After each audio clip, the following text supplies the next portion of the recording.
Hi everyone! Samahan nyo naman ako ngayon dahil nga bigay na ng grades namin ngayong araw at may reporting pa nga kami. Bumaba nga rin pala yung grades ko ngayong second sem dahil nga sa kakagala. Cheers! Ariana! Anong mas gusto mong binabasa? Yung kabuuan o yung buong lang? Para sa akin po, kapag nagmamadali po or yung kapag kailangan na po talagang maintindihan na sa buod ko. Pero kung may time naman po, dun po ako sa buo para alam ko yung buong detalye na babasahin. Lunes na naman nga, kaya naman ito at face to face na naman nga ni ate girl. Mag-ayos na nga sana ako pero ayan nga nagulat ako dahil nga nakasilip pala sa bintana yung kapatid ko. Kala ko nga minumulto na talaga ako be. Cheers! Kung dati nga hindi talaga ako marunong mag-ayos ng necktie ko, ngayon be marunong na ako, hindi nyo kaya. Uy, bigyan ng award to. Natuto na nga ako mag-necktie ba dahil nga tinuruan ako ng kaibigan ko kung paano nga ba magtali nito. Noong una nga talaga hindi ko mag-gets pero pinaikot-ikot lang pala, magaling tayo dyan. Hala, tinay ko nga talaga manood sa mga necktie hacks at ayan madali lang pala siyang gawin. Kinailangan ko nga rin talaga matutunan ng pag-necktie dahil nga hindi na kami pinapapasok kapag wala kaming necktie. Noong mga nakaraan nga napagalitan talaga ako dahil nga tinatago ko lang sa bag ko yung necktie ko dahil nga hindi ako marunong mag-ayos nito. Gusto ko kasi ba yung may nag-aayos pa para sa akin? Hala, ang arte. Ayan, medyo binabawas-bawasan ko nga rin pala yung paglalagay ko ngayon sa face ko ng mga makeup dahil nga ang bet ko naman ngayon is yung mas natural lang tignan. Hindi wag ka mag-makeup. Cheers! Ubos oras nga rin talaga kapag mas matagal pa yung pag-makeup mo kaysa sa pagligo mo. Walang kain yan si ate girl pero full pack ang makeup. Tapos ayan, may bago nga akong relo dahil nga pinadalhan na naman tayo ng cheetah. Ang bet nyo nang ganito ay pumunta na lang kayo sa TikTok ko. Bumili na nga rin pala ako ng bagong lipstick at lip tint dahil nga naubos na tong gamit ko. Linansya ko na nga rin pala kagabi yung uniform ko para nga hindi ako nagmamadali at maplansya ko siya ng maayos. At dahil nga malawag siya sa akin, nilagyan ko na nga rin pala ng pin para nga maayos tingnan at hindi maluwag. Sobrang liit kasi talaga ng bewang ko dahil nga tamad-tamad kong kumain. Uy, umalis na nga rin pala ako kagad ng bahay dahil nga nagbabagong buhay na ako at ayoko na ng late. Hindi ko na nga talaga pinansya yung hair ko dahil nga sunog na siya at nangihingi na ng tulong. Hala, naglagay na lang din ako ng pin sa hair ko para nga hindi siya buwaghag tignan sa harapan. Ang ganda nga ng araw ko ngayon be, pero pagsakay ko nga sa jeep merong nag-aaway na driver at pasahero. Estudyante raw kasi yung pasahero at hinahanapan nga raw siya ng ID ng driver. Pero si ate girl nga hindi talaga hinanapan dahil nga naka-uniform naman ako at hindi niya alam na kinumpis yung ID ko. Hindi ko pa nga talaga kinukuha dahil nga sobrang dami kong estudyante na nakikitang nakakulay ang buhok pero hindi nila kinukuhaan ng ID. At isa pa, sobrang dry na nga rin talaga ng buhok ko kaya naman talagang kapag hinalay ng itim baka makalbo na ako. Reporting na nga rin pala namin ngayon kaya naman yan kinakabahan na kami lahat. Ano na ba kayo sa... Okay na ba kayo sa report natin? Kami nga rin pala yung pinakalas na reporter kaya naman mas tumatagal mas nakakakaba talaga. Tayo. Kuya, Ay nakakatulala talaga dahil nga kami na yung susunod na magre-report. Tatalakayin po natin ngayon ay ang pagkuha ng pangunahing at pantulong na India.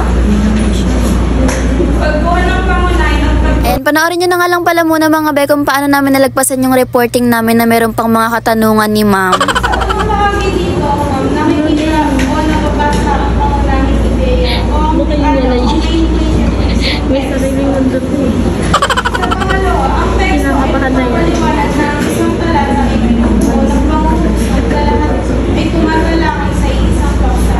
Ang bawat pangungusap sa loob ng talata ay nagkaisa para o detalye tungkol sa pangunahing. Napakilala natin sa mga pangungusap kung ano nakasulat sa akin. Tsaka noon, parang meron akong pagkakaiba. Parang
And tapos na nga ako mag-report, kaya naman itong kaklase ko na nga yung pinaka-last. Tapos pagkatapos nga namin mag-report, deserve nga namin kumain ng masarap, kaya naman magmamakdo na muna kami.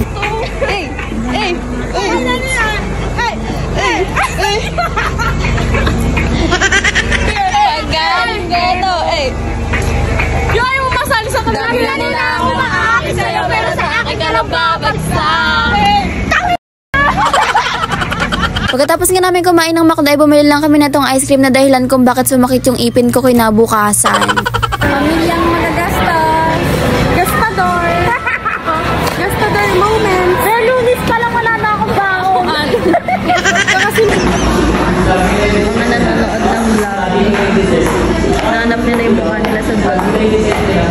Pagdating nga ng alas 3, nagulat talaga ako dahil nga yung mga kaklase ko ay nahanap nila yung mga mukha nila sa vlog ko.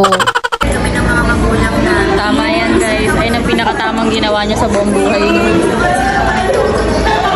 Mamaya naman nga ay nagbigay na ng grades at sinulat nga sa papel, kaya naman ay magbubunutan kami kung kaninong grade nga ba yung makukuha namin. Ang grade makukuha. Errol, dito ka. Ay, Ben, dito kami.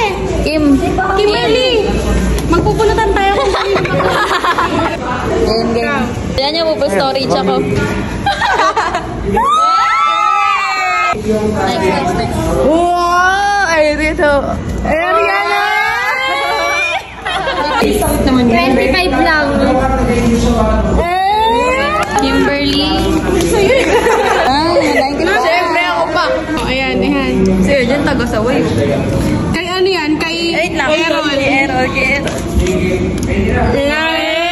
Mataas nga yung grade ko sa sub na to, pero sa ibang subject nga ay talagang bumaba ako. Kaya naman babawi na lang ako this finals. Yun lang, palike, follow, and share nga pala ng page ko. Thanks for watching!